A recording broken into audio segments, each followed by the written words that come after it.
আসসালামু আলাইকুম রহমতুল্লাহি ওয়া বারাকাতুহু। তো দর্শক বন্ধুরা, আমি আপনাদের নবী যুগের কাহিনী শোনাবো, আপনি মন দিয়ে শুনবেন। আজ থেকে প্রায় 1400 বছর পূর্বে পৃথিবীর অবস্থা ছিল অত্যন্ত ভয়াবহ। চারিদিকে লুটতরাজ, চুরি ডাকাতি, মিথ্যা প্রতারণা, মদ জুয়া, লজ্জাহীনতা এবং আলস্যতার হাহাকার ছিল। গোটা বিশ্বে কুফর ও শিরকের অন্ধকার আচ্ছন্ন ছিল।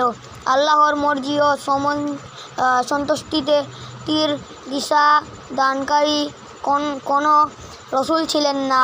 সমস্ত রসুলগণ বিদায় নিয়েছিলেন, যার কারণে বিশ্ববাসীরা ক্ষুধাদ্রহিতা ও পথভ্রষ্ট তার তুফানে বয়ে যাচ্ছিল এবং নবী সাল্লাল্লাহু আলাইহি সাল্লাম রসুলগণের শিক্ষা ও আদর্শ থেকে বিচ্যুত হয়ে গিয়েছিল। আল্লাহর পথ ছেড়ে নিজের মন গড়া ও স্বাধীন জীবনের অভ্যস্ত হয়ে পড়েছিল। নিজেদের মতো মানুষদের আদেশ নির্দেশ বাধ্য ছিল, অথবা গোত্রীয় রীতিনীতি ও প্রথা অনুযায়ী জীবন যাপন করত। আল্লাহর কিতাবসমূহকে বিকৃত করে সেখানে নিজেদের মন গড়া সাহিত্য তৈরি করল, সংযোজন করে রেখেছিল। সাধারণত পাথরের মূর্তি তৈরি করে তারই পূজা অর্চনা করত। দেবী দেবতার প্রতি বিশ্বাস ও তার পূজার রত ছিল। তাদের নামে জীবজন্তু উৎসর্গ করত, মানত প্রসাদ চড়াত।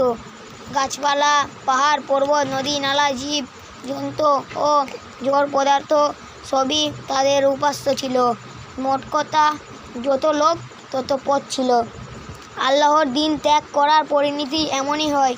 যখন দুনিয়াবাসীরা সীমা লঙ্ঘন করে পথভ্রষ্ট তার চরম শিখরে পৌঁছে গেল, তখন তাদের ওপর আল্লাহ তাআলা দয়া হলো। তাদের হেদায়াতের জন্য উভয় জগতের সরদার হযরত মুহাম্মদ সাল্লাল্লাহু আলাইহি ওয়াসাল্লামকে দুনিয়াতে প্রতিষ্ঠা করল। সবাই বলো আলহামদুলিল্লাহ।